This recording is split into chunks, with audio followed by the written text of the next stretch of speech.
नमस्कार दोस्तों, आपका स्वागत है। आज प्रधानमंत्री नरेंद्र मोदी द्वारा घोषित किए गए 20 लाख करोड़ रुपए के आर्थिक पैकेज को लेकर वित्त मंत्री निर्मला सीतारमण ने वीरवार को दूसरी बार प्रेस कॉन्फ्रेंस की। आर्थिक पैकेज को लेकर पहले दिन की गई घोषणाओं में उन्होंने लघु मध्यम उद्योगों और कर्मचारियों का खास ध्यान रखा। वित्त मंत्री निर्मला सीतारमण ने राहत का ऐलान करते हुए कहा कि आज प्रवासी मजदूरों, छोटे व्यापारियों और छोटे किसानों के लिए राहत का ऐलान किया जाएगा। विभिन्न राज्यों में मौजूद प्रवासियों को 2 माह तक अनाज, चना उपलब्ध कराया जाएगा। उन्होंने सूक्ष्म, लघु एवं मध्यम उद्योगों की मजबूती के लिए 3 लाख करोड़ रुपए के पैकेज की ऐलान किया और कहा कि एमएसएमई की बेहतरी के लिए 6 कदम उठाए जाएंगे। इसके तहत 3 लाख करोड़ का लोन बिना गारंटी का मिलेगा। इस दौरान उन्होंने सभी तरह की इनकम टैक्स रिटर्न आईआरटी भरने की अंतिम तिथि को 31 जुलाई 2020 तथा 31 अक्टूबर 2020 से 30 नवंबर 2020 तक बढ़ाने का ऐलान किया। इसके साथ ही कर्मचारी भविष्य निधि, ईपीएफ कर्मचारी और नियोक्ता के अंशदान के लिए 2500 करोड़ रुपए देने की भी घोषणा की और इस प्रोत्साहन योजना को अगस्त तक के लिए बढ़ाने की बात कही। वित्त मंत्री निर्मला सीतारमण ने कहा कि प्रवासी मजदूर, छोटे किसान और गरीब हमारी प्राथमिकता है। सरकार गांव, गरीब और किसानों की मदद कर रही है। किसानों ने 4 लाख करोड़ रुपए का लोन लिया। इंटरेस्ट सबलेशन स्कीम को बढ़ाकर 31 मई तक किया गया है। 25 लाख नए किसान क्रेडिट कार्ड बनाने का भी ऐलान किया। शहरी गरीबों को 11,000 करोड़ की मदद दी गई। कोरोना के समय 63 लाख लोन कृषि क्षेत्र के लिए मंजूर किए गए। यह राशि 86,600 करोड़ रुपए की है। केंद्र सरकार ने प्रवासियों के लिए शेल्टर बनाने के खातिर राज्य सरकारों को राज्य आपदा प्रबंधन कोष उपयोग करने की अनुमति दी। केंद्र ने एसडीआरएफ के लिए 11,002 करोड़ रुपए भी जारी किए। बेघर लोगों को 3 वक्त खाना दिया जा रहा है। उनके लिए पैसे की भी व्यवस्था केंद्र सरकार ने की है। प्रवासी मजदूरों को मनरेगा के जरिए काम दिया जाएगा। 2 करोड़ 33 लाख मजदूरों को मनरेगा के तहत काम मिलेगा। श्रम कानून के सुधार पर काम चल रहा है। देश में न्यूनतम वेतन का लाभ सिर्फ 30% लेबर ही उठा पाती है। न्यूनतम मजदूरी का भेदभाव खत्म किया जाएगा।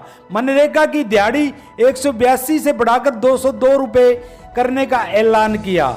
श्रम कानून में सुधार पर काम किया जा रहा है। अपने राज्यों में लौट रहे मजदूरों को तुरंत काम दिया जाएगा। विभिन्न राज्यों में मौजूद प्रवासियों को एनएफएससी या राज्य कार्ड धारक नहीं बल्कि 2 माह तक 5 किलोग्राम अनाज प्रति व्यक्ति तथा 1 किलोग्राम चना प्रति परिवार उपलब्ध कराया जाएगा। 3,500 करोड़ रुपए खर्च हो गए। पूरा खर्च केंद्र सरकार वहन करेगी। देश के किसी भी शहर में हो अपना राशन कार्ड का इस्तेमाल कर सकते हैं। हम one nation one ration card लाने जा रहे हैं।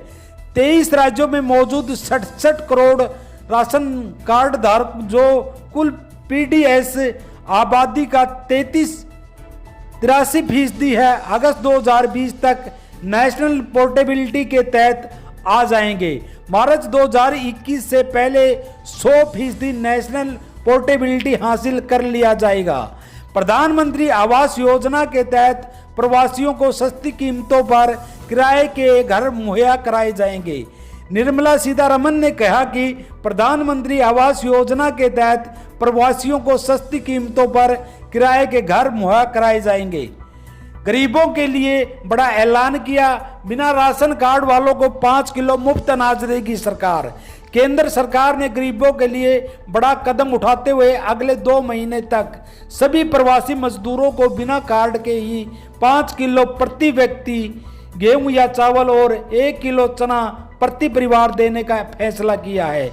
केंद्रीय मंत्री निर्मला सीतारमण ने कहा कि इससे करीब 8 करोड़ प्रवासियों को फायदा होगा।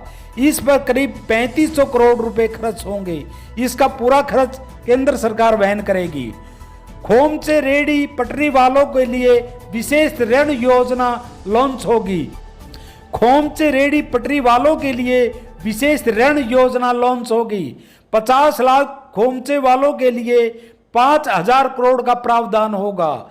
प्रधानमंत्री नरेंद्र मोदी द्वारा घोषित 20 लाख करोड़ रुपए के आर्थिक पैकेज को लेकर वित्त मंत्री निर्मला सीतारमण ने दूसरी बार अपनी घोषणा करते हुए कहा कि इससे गरीब और मजदूरों को बहुत ज्यादा फायदा होगा।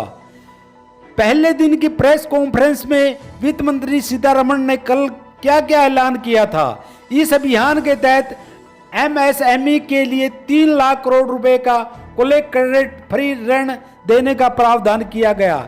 यह ऋण 4 वर्ष के लिए होगा और पहली बार वर्ष मूलधन का भुगतान नहीं करना होगा। इसके तहत 100 करोड़ रुपए के कारोबार वाले एमएसएमई को 25 करोड़ रुपए तक का ऋण मिलेगा। बैंकों और एनबीएफसी के लिए 100% गारंटी कवर मिलेगा। यह योजना 31 अक्टूबर 2020 तक उपलब्ध होगी। दूसरी घोषणा, इसके साथ ही एमईएस के परिभाषा में बदलाव किया गया है। एमएसएमई की नई परिभाषा में माइक्रो उद्यम में 1 करोड़ रुपए तक का निवेश किया जा सकेगा और इसके कारोबार की सीमा 5 करोड़ रुपए होगी। इसी तरह से लघु उद्यम में 10 करोड़ रुपए का निवेश किया जा सकेगा और इसका कुल वार्षिक कारोबार 50 करोड़ रुपए का होगा। मध्यम उद्यम में 20 करोड़ तक का निवेश होगा और इसका कुल कारोबार 100 करोड़ रुपए तक का होगा। तनावग्रस्त एमईएस की मदद के लिए 20,000 करोड़ रुपए का प्रावधान किया गया है। इससे ऐसे एमईएस को लाभ होगा जो एनपीए या तनावग्रस्त है। इससे 2 लाख से अधिक एमईएसएमई को लाभ होगा। एमईएस में 50,000 करोड़ का निवेश किया जाएगा जो बेहतर कारोबार कर रहे हैं। उनके लिए 10,000 करोड़ का फंड की स्थापना की जाएगी। इससे एमएसएमई को शेयर बाजार में सूचीबद्ध करने में मदद मिलेगी।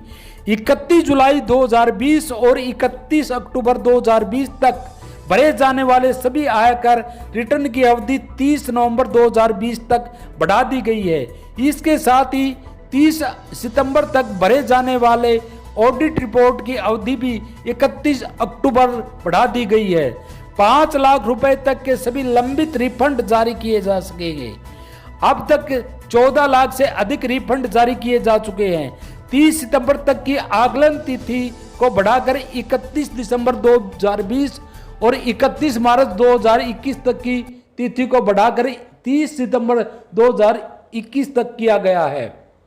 वहीं राष्ट्रपति रामनाथ कोविंद कोरोना संकट के दौरान 1 वर्ष तक अपने वेतन का 30% हिस्सा दान करेंगे।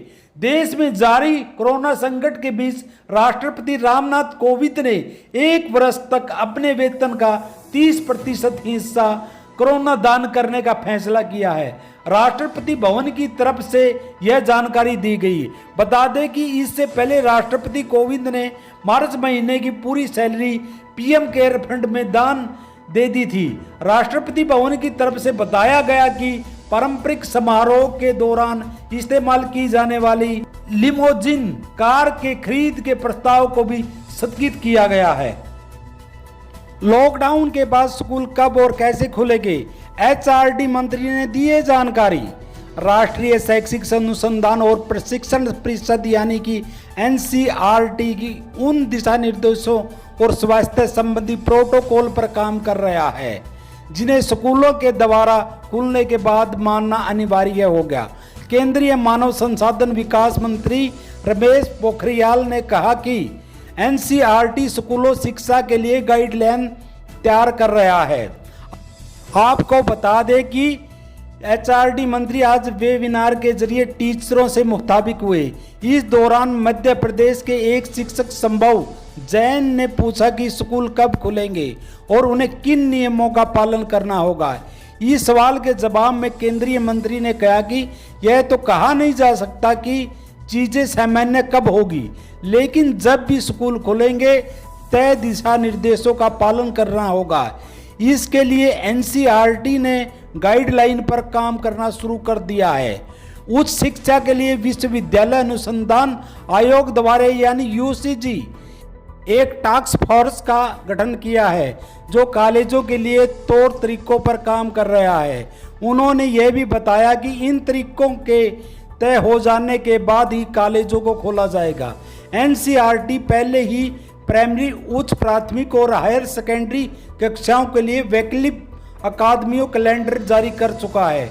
वहीं देश भर के स्कूलों में बच्चों को ऑनलाइन कक्षाओं के जरिए पढ़ाया जा रहा है। कांग्रेस नेता प्रियंका गांधी का सीएम योगी आदित्यनाथ को सुझाव, होम लोन पर इंटरेस्ट रेट को शून्य किया जाए, किसानों की पूरी फसलों को खरीदा जाए। कोरोना संकट काल में मध्यम वर्ग, किसान, संगठित और असंगठित क्षेत्र के मजदूरों को राहत देने के लिए कांग्रेस महासचिव प्रियंका गांधी ने बुधवार को मुख्यमंत्री योगी आदित्यनाथ को एक पत्र लिखा। चूंकि ये पत्र योगी के पिता आनंद सिंह बिष्ट के निधन के बाद पहली बार आया है, इसलिए प्रियंका गांधी ने शोक संवेदना भी प्रकट की है। प्रियंका गांधी ने कोरोना महामारी से समाज के हर वर्ग को उबारने के लिए योगी को कुछ सुझाव दिए हैं। इसी तरह देश दुनिया की खबर देखने के लिए इस चैनल को सब्सक्राइब करें। सबसे पहले खबर देखने के लिए घंटी के बटन को दबाएं। मिलते हैं अगले वीडियो में नई खबर के साथ। धन्यवाद।